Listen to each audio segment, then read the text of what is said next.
for America's.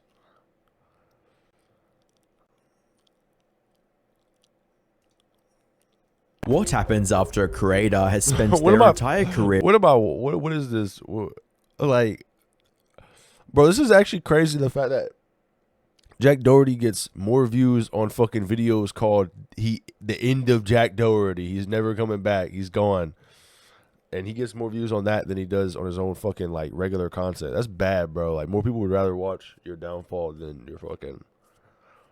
But he does have like he just look like a prick most of the time. It's in his face.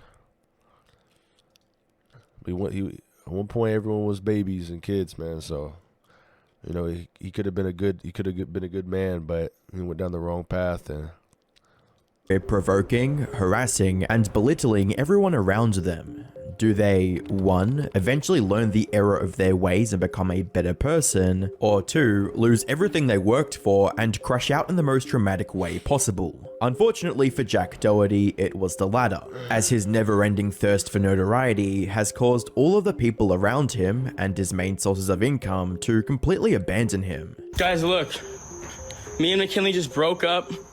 The cops are outside of my house right now. She just called the cops on me, packed all her shit, took her car, everything. Insane. Hi, I'm the Internet Anarchist. I create weekly YouTube documentaries, and today we'll be taking another look into the never-ending downfall of the internet's biggest clown, Jack Doherty, and how he has seemingly ended his career in the worst way possible. For those of you fortunate enough to not know who Jack Doherty is, he's the personification of everything wrong with IRL streaming and influencer culture. From building his career on being a public nuisance, to glamorizing degeneracy by promoting OF models. Jack only cares about enriching himself, even if it's at the expense of others around him. These reckless pursuits often endangered not just himself, but everyone around him. One of the most recent examples was when he lost control of his McLaren while responding to stream chats on his phone.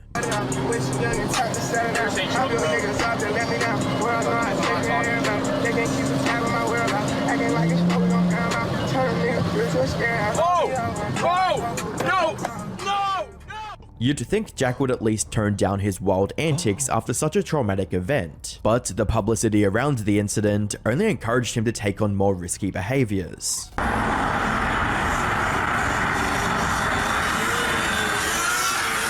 Unfortunately for Jack, none of the controversies surrounding his career ever translate into meaningful engagement, as he's been caught view-botting on more than one occasion. The views, look at robot views. Okay, let's see stable Ronaldo.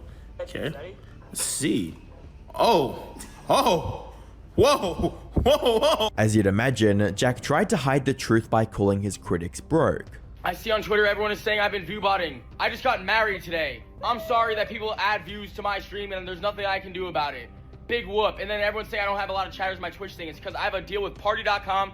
So I tell everyone to chat in the party.com chat because that's the only chat I read. So everyone knows not to look at the Twitch chat and go to the party chat. But I got married today. Fudge all the haters. You guys are broke at the end of the day, so you guys really can't be talking. From Jack's perspective, it didn't matter what he was doing as long as it made him money. And he was even willing to scam his fans to make a quick buck. By the 22nd of November 2024, Jack started a Twitter live stream captioned, "Buying meme coins live," in which he desperately tried to hide the fact that he was about to promote his own meme coin. Whoever gets the ticker symbol right of what I'm getting, of what coin I'm about to buy, it's one of my most viral moments, guys, so I'm about to show y'all what it is. I'm about to put a bag in it, and I'm excited, guys, I'm excited. When Jack finally decided to pick a coin, his intentions became very obvious. Not only was the coin created an hour before the live stream, but its title was a direct reference to one of Jack's other viral moments. This is the coin I'm about to buy. Right here, baby. I'm buying McLaren coin. All right, let's go. I just bought 5 soul. I just bought 5 soul worth. Let's see. Okay, let's see. Once users began to buy in, Jack stopped engaging with the chat and ended the stream right before he rug pulled his fans. Sadly, scamming his audience once wasn't enough for Jack, as he'd pull the same trick again the following day. By the time— Bro, what? 20 soul? What the fuck? Bro, 20 soul is like What's that like? That's like fucking 3,000, 4,000. That's like around $3,000. He just scammed people for 3K. That's fucking crazy. And people began calling Jack out for his deplorable behavior, he'd make them hate him even more, with tweets that read, "It's funny how the people who have the least to show for themselves are always the first to comment on shit I be doing. Like, dog, focus on yourself before you start critiquing anything I do. Nothing will ever stop me. I'm mentally stronger than all of you So waste comment to write anything negative on any of my posts, because hear the same shit over and over, and it will never affect me because I will keep going no matter what any of you bums on Twitter have to say. Nothing will ever stop me. I'm mentally strong." or IQFs who have What the fuck? Yo, bro, that's fucked up. Bro, it'd be different if he actually like hopped in a ring or something and like, because I think he had the same type of thing that Jake Paul was doing, but Jake Paul actually like, it's like, you know what, let me I'm one of the most hated people. Let me actually hop into like a boxing ring and train. But I only heard, like, the only videos I ever seen of Doherty was like this. Like, I'd always see videos of him just like the downfall of Doherty. I'm like, who the fuck is Doherty? Next thing you know, I tap into this. It's like Kick though. Kick is so bad. I don't even watch Kick for shit. It's like literally degenerate as hell. It's literally just content for fucking gambling, OF, and like you could do whatever you want. You could just get in fights, IRL, like it's crazy shit. The one thing I like about Kick is that there's less like guidelines on what happens and copyright issues and stuff, I feel like. But other than that, it's a lot of degenerates that are like born and raised on that shit. Like people just dedicate their whole careers to being fucking weird and crash out. so much to say about me. It wasn't apparent at that moment, but Jack's I'm more concerned for my haters. How could you guys be this fucking broke and still be wasting your time hating on my shit? statement about being unstoppable would be put to test in the coming months. For now, he ignored all the warning signs and continued with his usual degeneracy. Around the same time Jack was scamming his fans, someone else was scamming him, and he barely saw it coming. I'm doing the meta, the Kai Cenat sub meta. You gift him 100 subs and then you get like 10K live viewers. And then he gets all excited about like $500, so whoop-de-doo. Sorry. I'll just run an ad right now and make it right back. Come on. No, I'm kidding. Guys, should I gift him 1,000 subs right now, chat? Get them all going. Guys, should I give Kai Cenat should I give him 1,000 subscribers, chat, before I crash out on my McLaren? Kai said gift another 100 if it's the real you. After he had donated the subs, Kai completely disavowed Jack, and made it apparent that no reputable creator would ever associate with him. Wait. So I'm not gonna lie, I was gonna live with Jack. We just finessed him out of 300. This was a harsh reminder to Jack that money isn't going to make people overlook his horrible reputation, but that didn't keep him from trying other ways of gaining positive public perception. On the 23rd of December, Jack tried to garner some goodwill and publicity by interviewing with the creator Pack God, but it only served to degrade his reputation further and expose him as a fraud. So one thing that a lot of people were asking about that I'll just relay for you is your primary source of income. Where would you say you make the most amount of money on the internet? If you don't mind disclosing that. If you do, that's I'm pretty sure you're digging for the only answer. No, I'm kidding, but obviously, it's not like, so that's not known. But yeah, a decent amount of my money comes from OnlyFans management and that side of things, but also a decent chunk of it, my monthly income comes from my own stuff. I have a Kick deal, I have a gambling deal, I have a YouTube channel and a bunch of other stuff, so I make enough money off just myself. While the interview was only a few minutes long, it felt like an eternity for Jack, as Pack God constantly confronted him with the degenerate nature of his business and social media persona, something Jack was nowhere near ready to deal with. A lot of people have, some fault with you promoting OnlyFans to young children. What would you say to these people who say that, that's an irresponsible thing to do? Making videos for young children with editing that's stylized for young children, and then at the end of these videos, what you're doing is promoting pornography. What do you say to that?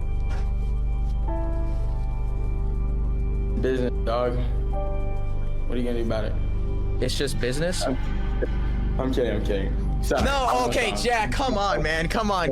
Just how about you just say it, but then stand by it. Just say it's just business and then be like, it's just business. Just say, just be like, look, I'm gonna promote. Like, it's just like at the end of the day, I'm gonna do what I gotta do. And If Jack had any humanity left, this interview could have been a wake-up call, but it seemed he was too far gone. As 2024 drew to a close, so did whatever relevancy or respect Jack had left. One could argue Jack had no need for such things. However, they were only the first of many dominoes that fell before Jack lost the one thing he cared about most: money.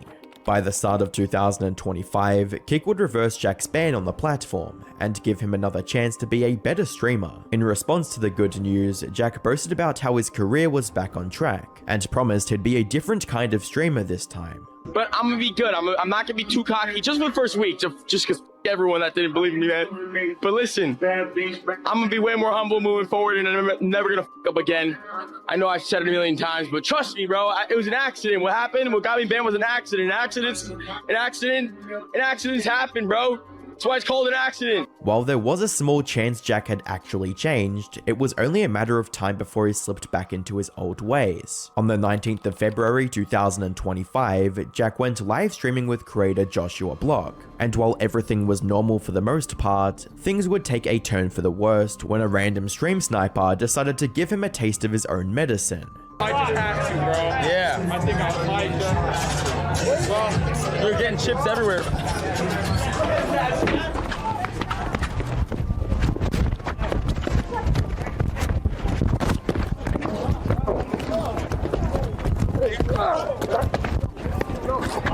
All right. Enough. Fucking bitch. Stupid fuck. Now what, bitch? Now what? Dave. He's good. Dave. Let him be. Let him be. We're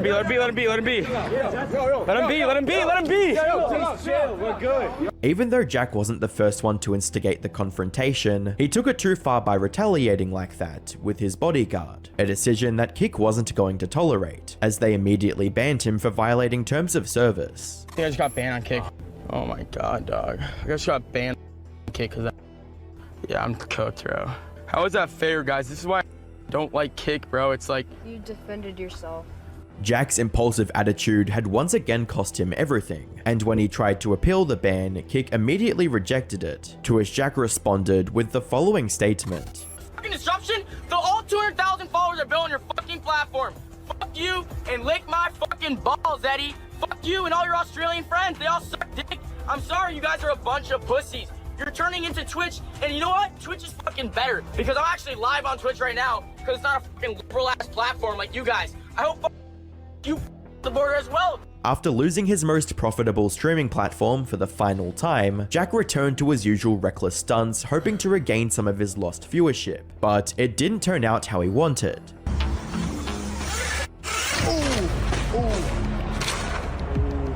You good? Holy shit. Oh, I'm done with that. Oh.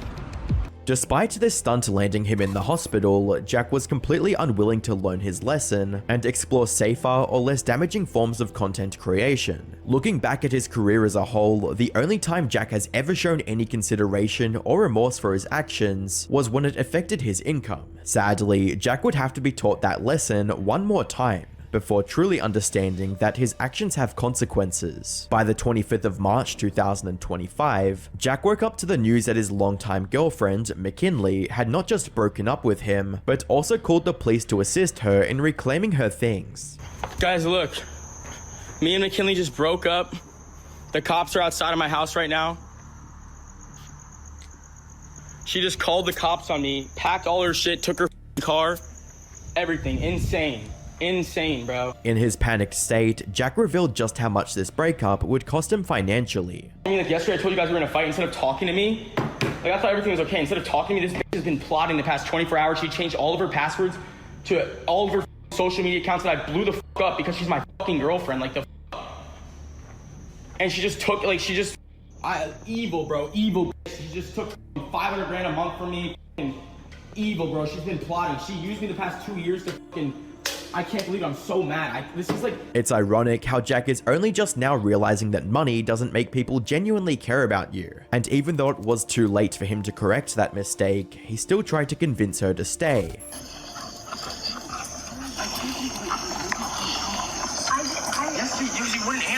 the cops before you fucking talk to your boyfriend?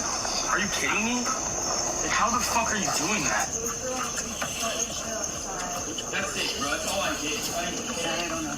Yeah, but I did. I just wanted to talk to you. That's it. Then just talk to me. You wouldn't answer me, bro. Are you fucking kidding me? I was crashing out. Man, you called the cops. You can't, like, slow down. Looking at one of the officers' body cam footage gives us a bit more insight on what really transpired between the two before the police got involved. So she put some stuff on. Yeah. He got violent with her last night. He put his hands on her. She came to my house. I'm the friend. I'm an old friend of his. But she's right there in a different car, waiting. Yeah. If he were to see my car, it would have escalated things. So I hid here. She's there with her friend in a car in a Nissan that he's never seen before. So well, who's she and he and who are all these people? McKinley. That's who the caller is. Apparently, Jack had threatened McKinley the previous day, and now that she was leaving, he tried to find any excuse to make her stay. While there isn't any footage of the said threats being made, Jack's comment about putting a quote hit on her friend leads us to believe that he did have some ill intent towards them. Who is this bitch? Who is this evil friend in her life? I've never met this bitch ever, but she pops out to help her move out of my house. It's put a hit on her. Regardless of what initiated the breakup, Jack still tried to make himself look like the victim, but viewers weren't buying it and clowned him in the comments section, reading, "She's been planning this for a while, not just the last 24 hours. Toxic people have toxic relationships. She was a gold digger, but he's a jerk, so he had it coming. And no wonder why she broke up with you. Like, you call her names and never say sorry. You just buy her stuff. And of course she did grow up. Like, you're in your 20s, you're not 14 anymore, even though you act like it. Grow up." From alienating his closest friends, to losing his girlfriend, and the hundreds of thousands of dollars she brought in every month, Jack is finally suffering the consequences of his self-centered approach to life. For a while, Jack... Yo, what's up, Evo? Yeah, I did see the remake. Bro, that shit...